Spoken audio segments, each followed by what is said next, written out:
Hey, I'm Ted Vieira, and in the last episode, we were talking about not only how usable the JPEGs from these Fuji X series cameras are, not only how usable they are, but how beautiful they are, how stunningly beautiful, how famously beautiful they are. And they're so beautiful that they've convinced photographers like myself who used to shoot raw 100% of the time. There was nothing else to consider. I would never think about using the JPEGs.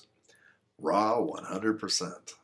And the JPEGs from these cameras have convinced me to shoot now raw plus JPEG. I shoot fine plus raw. And a lot of photographers are doing that only used to shoot raw. In fact, there are some photographers, raw shooters, that now they're looking at it as like, man, Fuji is nailing these JPEGs. They'll pull them into Lightroom or wherever they're doing the processing, going, man, I'm done. And they can go out and shoot some more, maybe some minor tweaks here and there, some exposure adjustments and things like that. But they're done, and they can go out and shoot more, spend time with their family, do something else, but other than just sit in front of a computer all day.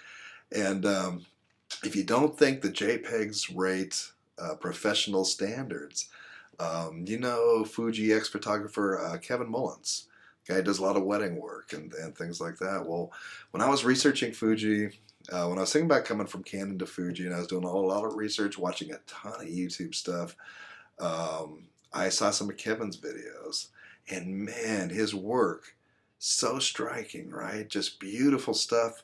I mean, it's that, like I said, it's that kind of reportage, wedding photography, anyway, wedding photography. And I don't even like wedding photography, not in general. I love his wedding photography. Just really beautiful, contrasty, black and white stuff. And I love that style of shooting. So I know that if he's getting those kind of results, I considered a lot of factors when I was thinking about coming from Canon over to Fuji, and Kevin's work was definitely one of those factors that swayed me. And so that shows you. Anyway, you know what? We're rehashing the whole JPEG thing again, and I didn't really mean to do that.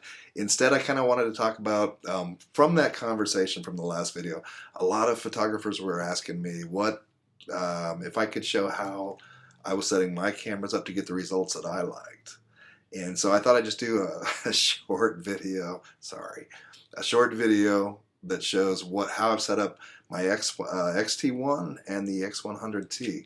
I set them both up the same because they got the same processor, the same sensor, so I'm going to be able to get the same results from both cameras. So I'm going to show the back of my X-T1 here, and this is the quick menu, and this can show you that I increase the shadows by a +2, I increase the highlights by +2, and I increase the sharpness by +1.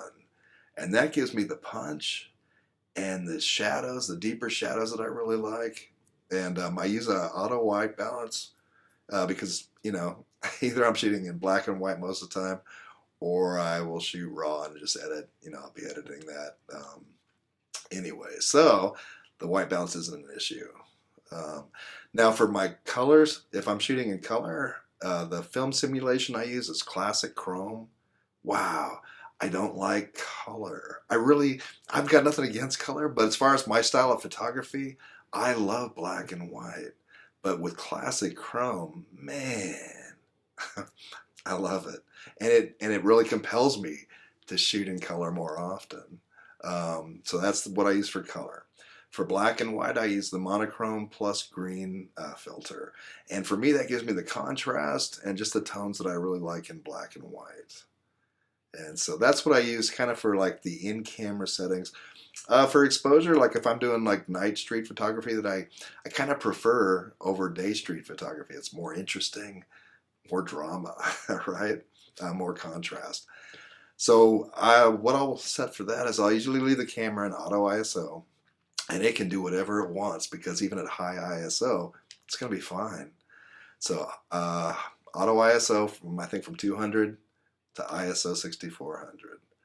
The aperture, if it's night shooting, I'll leave that wide open just to get as much light in as I can. The shutter speed, I try to say around 125th of a second, or a 60th of a second, depending on how well lit the area that I'm shooting in is. And then I'll take the exposure compensation dial and I might drop it down a third or 2/3, or maybe even a full stop. Now what that's going to do, that'll mess up your JPEGs because it's going to make it darker at night. And that's not normally what you would think you'd want to do, right? It will make it darker at night, but what I'm kind of doing with that is it's bringing down. Well, I kind of like dark images anyway. I kind of prefer a little bit on the dark side. But what it is, it's also bringing down my ISO.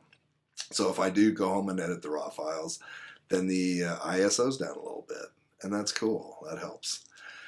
So even though it's great at high ISO anyway. But anyway, that's how I set up both of these cameras, and I get awesome results from either one, and man, the JPEGs are just getting better.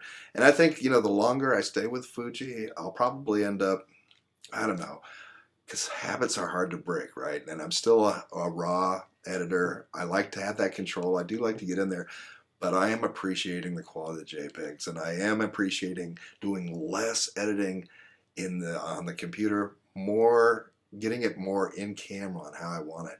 Boy, and that EVF of the X-T1, man, that allows me to get it in camera the way that I want it, so I don't have to do so much editing, in Lightroom. Anyway, hey, those are the settings that I use, and I don't know if this is helpful to you at all, but I'll put that shot of my quick menu. I'll put that in the blog post over on my menu. I'll link to it below. I'll link to Kevin's stuff too. You guys have all seen his work. You know what it's like. It's beautiful. It's amazing. It's inspiring.